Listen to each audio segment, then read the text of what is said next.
지수 법칙 세 번째, 지수의 분배에 대해서 알아보겠습니다. 자, 여기 안에 문자가 여러 개 곱해져 있고 그걸 통째로 거듭 제곱해야 될 때는요. 말 그대로 우리가 알듯이 분배 법칙을 이용해서 계산해 주면 된대요. 자, 먼저 예를 들어 볼게요. 여기에 괄호 안에 A, B가 들어있어요. 그럼 그걸 세제곱하라는 건 무슨 얘기예요? 여기 괄호 안에 A, B 들어있으니까 AB 곱하기 AB 곱하기 AB 곱하기. 그래서 AB를 3번 곱하라는 얘기예요. 그죠? 근데 이 AB 자체가 생각을 해보면 원래 뭐였어요? A랑 B랑 곱해서 나타내야 되는데 이 곱하기를 생략하고 붙여서 AB 이렇게 나타낸 거잖아요. 그래서 얘도 A 곱하기 B, 얘도 풀어보면 A 곱하기 B, 얘도 없어졌던 곱하기를 다시 살려보면 A 곱하기 B라는 걸 우리는 알 수 있어요. 그러면 A를 몇 번 곱했어요? 3번 곱했죠. 그 다음에는요. B를 하나, 둘, 셋, 3번 곱했습니다. 그래서 A의 세제곱, B의 세제곱 이렇게 나타낼 수 있는데요.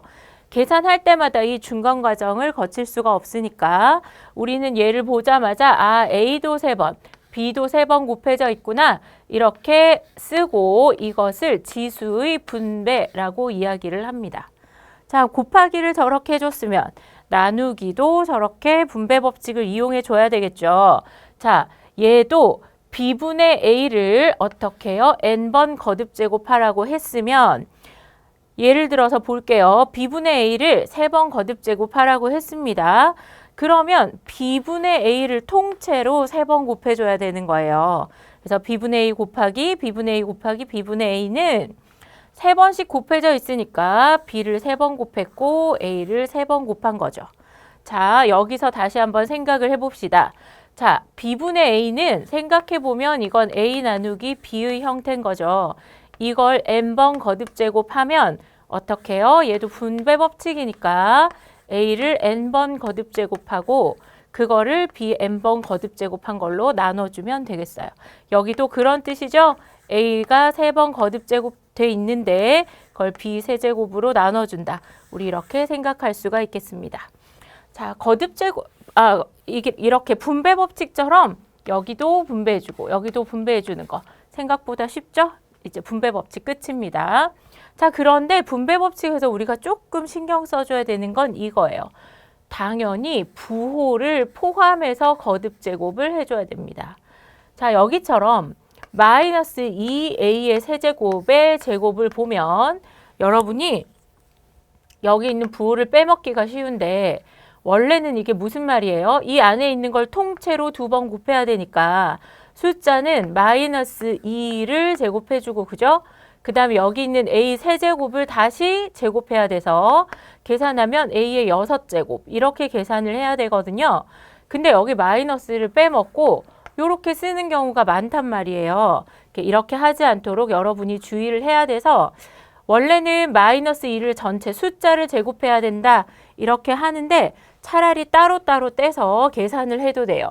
그러니까 이런 문제가 있을 때 마이너스 2a의 세제곱에 제곱이 있으면 부호도 제곱해주고 숫자도 제곱해주고 문자도 제곱해준다.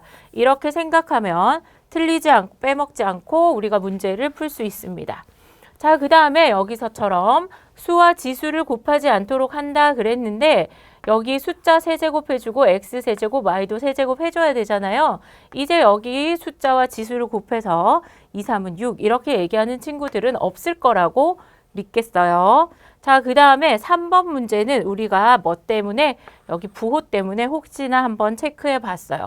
자, 이거를 a에 마이너스 2라고 다시 옮겨 놓고 이걸 4제곱을 하기 위해서 마이너스 2의 4제곱, a의 4제곱 이렇게 하기가 불편하니까 이런 게 있을 때는 그냥 부호도 4제곱, 2도 4제곱, a도 4제곱 이렇게 분배 법칙을 써준다.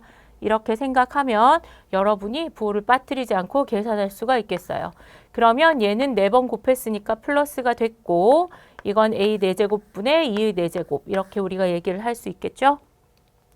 그 다음 지수가 이렇게 홀수일 때는 우리가 뭘 신경을 써줘야 돼요? 부호 신경 써줘야 됩니다. 마이너스는 3번 곱해봐야 계속 마이너스고요.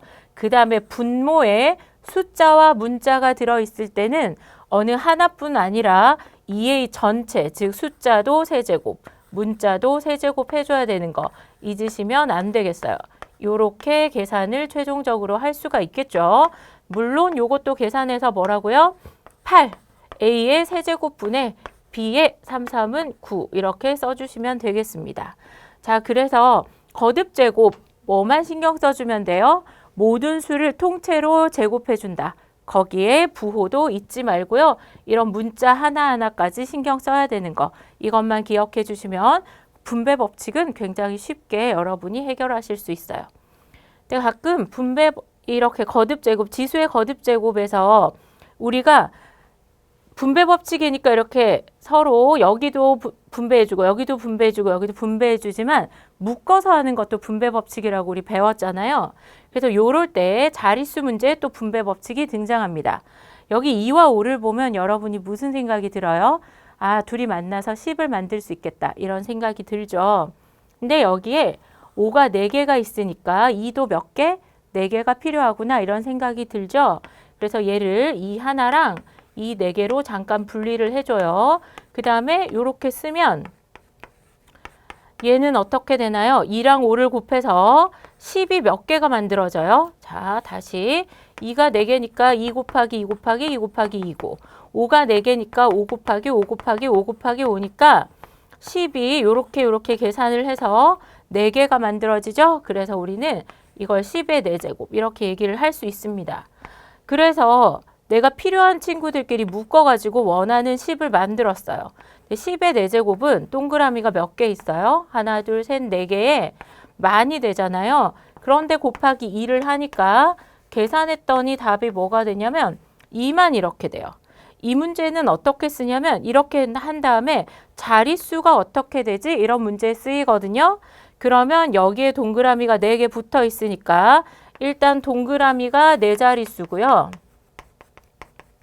그 다음 여기 앞에는 지금 한 자리밖에 없으니까 이렇게 한 자릿수를 합쳐서 우리가 몇 자릿수라고 얘기할 수 있어요? 5자릿수라고 얘기를 할 수가 있겠습니다.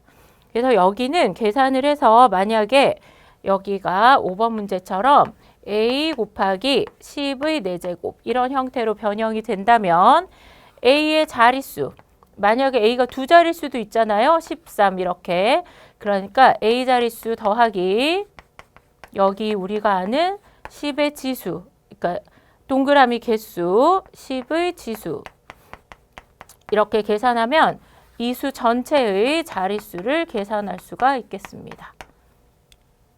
자, 그래서 우리 자릿수 문제까지 알아봤는데요. 분배 법칙을 잘 생각을 해야 우리 지수의 계산을 완성할 수 있으니까 분배 법칙을 잘 이해하고 쓰도록 합시다.